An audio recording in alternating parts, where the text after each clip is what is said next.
बढी कुराहरू गर्न हामीलाई शङ्का गर्न सक्छौँ तर त्यसलाई बम भन्न सक्दैन। तर फर्कियो भने फेरि के भन्छौँ? त्यो पनि देखियो फेरि कुकर बम भन्छौँ। त्यो कुरा कहाँ पाइन्छ? त्यो इन्भाइरोमेन्टमै पाइन्छ भन्ने हो। अर्को छ यहाँ innate ability that begins from birth. यो हेर्ने क्वालिटी चाहिँ फेरि मान्छे जन्मदा साथ के हुन्छ? उसँग बाई बर्थ आएको हुन्छ, त्यो क्षमता उसँग हुन्छ।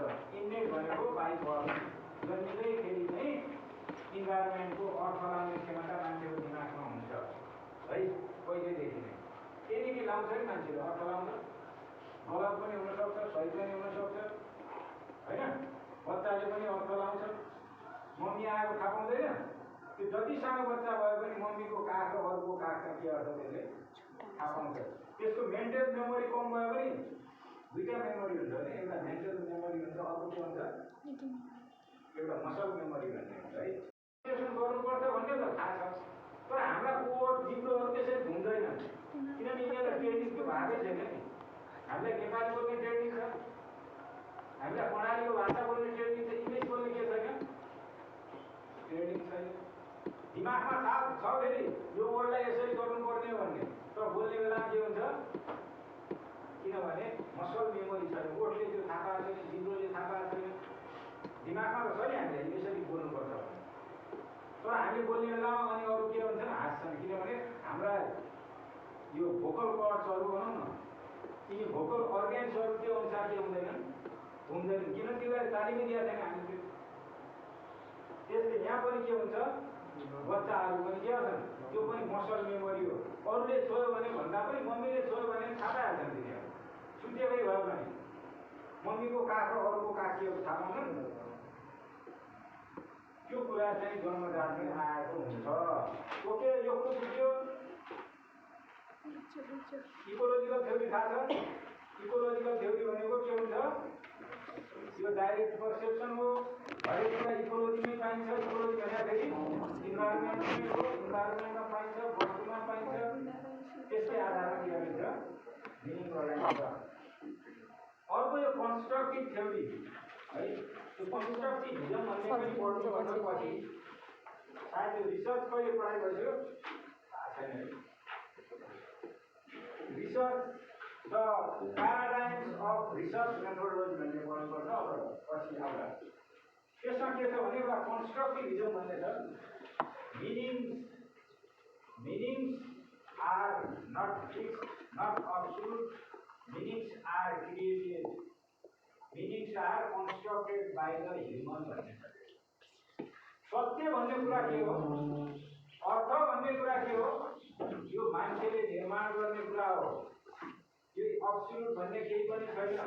हामी ट्रुथ एन्ड रियालिटी नै पढ्छौँ। यो कसले निकाल्छ मिनिङ भन्ने कुरा? मान्छेले निकाल्ने। अघि पनि मैले भने बिहाइन्ड द माइन्ड हो या विदिन द माइन्ड हो? दिमागले मिनिङ लगाउने हो वा मिनिङ बाहिरै छ? त्यसले के भन्छ? मिनिङ फरक फरक हुन्छ। मिनिङ के हुन्छ? कन्टेक्स्चुअल हुन्छ। Meaning is contextual and cultural. म एकचोटि सोलुबारी गएँ, एकजना रोल्पाको साथी थिए, रोल्पाको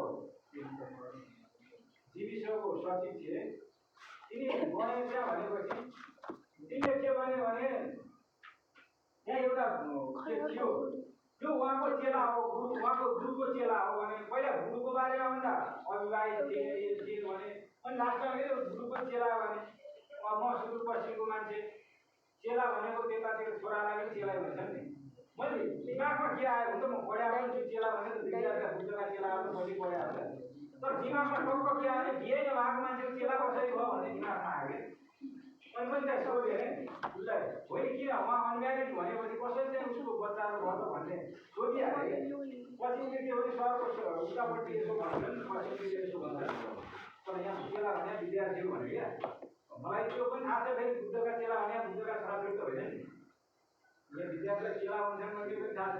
तर मेरो त्यो कल्चरले गर्दाखेरि दिमागमा के आइदियो, छोरा भन्ने मिनिङ लगाइदिएँ क्या मैले। यहाँ पनि मिनिङ लाउँदाखेरि केमा हुनुपर्छ? मान्छेको कल्चरमा कहाँ हुर्केको, कुन ठाउँमा बसेको, के गरे अब भन्ने कुरामा भर पर्छ। त्यो हिजो अस्ति पनि आएको थियो नि माइला एमएआइएलाई NAI यसले माइला महिला पनि माइला र महिलाको स्पेलिङ एउटै हुन्छ हैन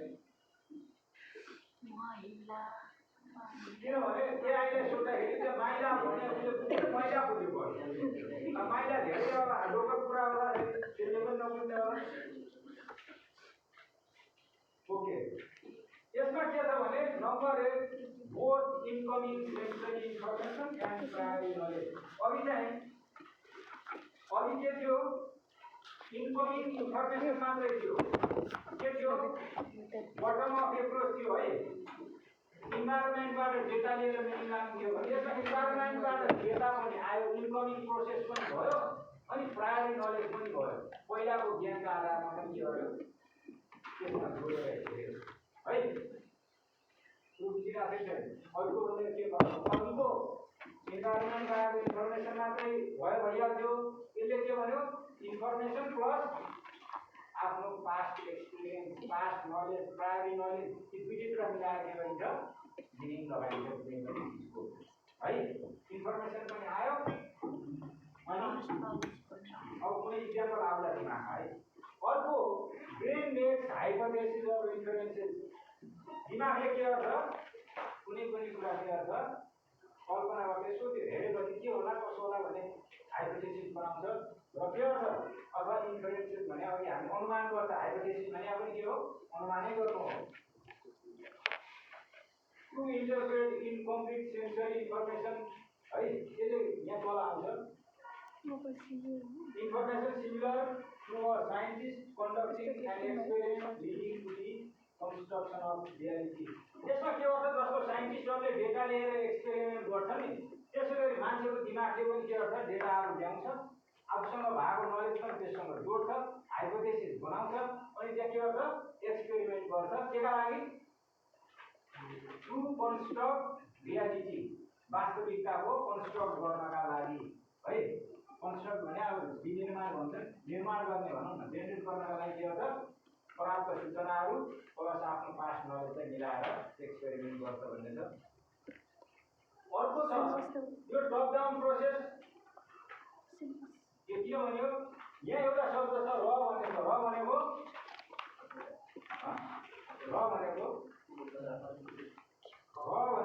कच्चा पदार्थ है र मटेरियल यहाँ सेन्सरी इन्फर्मेसन जति छ नि र हो त्यो के हो त्यो कम्प्लिट चिज होइन नि विभिन्न खालका चिजहरू पाइयो त्यो के हुन सक्छ जस्ट एबाउट रिसिभिङ र sensory information but also about applying existing knowledge memory and expectation to interpret that information त्यो एकैचोटि आउने बित्तिकै केही अर्थ लाउन सकिन्छ त्यसलाई के गर्नुपर्छ त्यो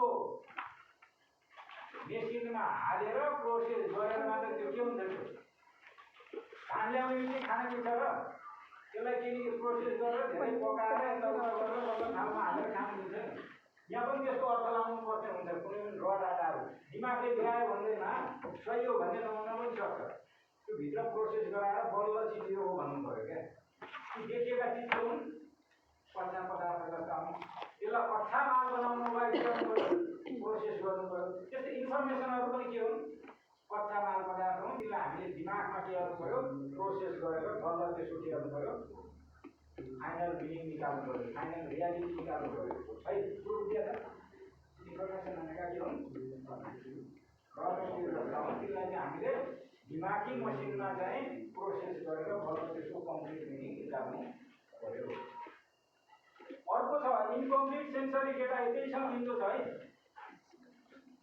इन्कम्प्लिट सेन्सरी डेटा भन्नु र इन्फर्मेसन भन्नु उस्तै होइन दुवै जति इन्फर्मेसन लियो तिनीहरू के होइन कम्प्लिट होइन जस्ताका तस्तै मिनिङ लाउन मिल्दैन त्यसलाई के गर्नुपर्छ हामीले ब्रेनले के गर्नुपर्छ the brain receives a vast amount of sensory input भनेको ठुलो मात्रामा डेटाहरू लिन धेरै कुराहरू देखेर आउन सक्छ त्यसलाई के गर्नुपर्छ सबै हामी क्याच गर्न सक्दैनौँ अहिले यहाँ पनि यतिजना अनुहारहरूले केहीका नाम पनि थाहा छ केहीका अनुहार पनि याद छ केहीका ह्यान्ड राइटिङ पनि याद छ केहीका केही पनि याद छैन त्यहाँ हेऱ्यो भन्दा सबै याद हुन्छ यो पनि इन्भाइरोमेन्टमा केही हो डाटाहरू धेरै आउँछन् तर त्यो मध्ये हामीलाई के हुन्छ केही कुरा हराउँछन् केही के हुन्छ केही रहन्छ अनि चाहिँ उसले के गर्छ ब्रेनले के गर्छ एजुकेटेड देश भनेको पनि यो हाइपोथेसिस निर्माण